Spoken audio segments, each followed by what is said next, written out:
Yan. Tsaka yun. What's your problem, man? It's Glenda, right? Alam mo na pala nagtatanong ka pa.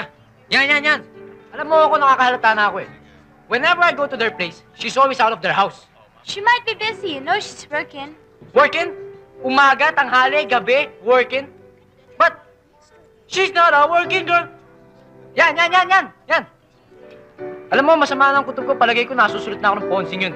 What's nasusulo? Nasusulot means, she's making left turn instead of derecho. Sumisilya. What's Celia? Chair. No, what I mean is, she's unfaithful, that's all. Yan. Here's your change.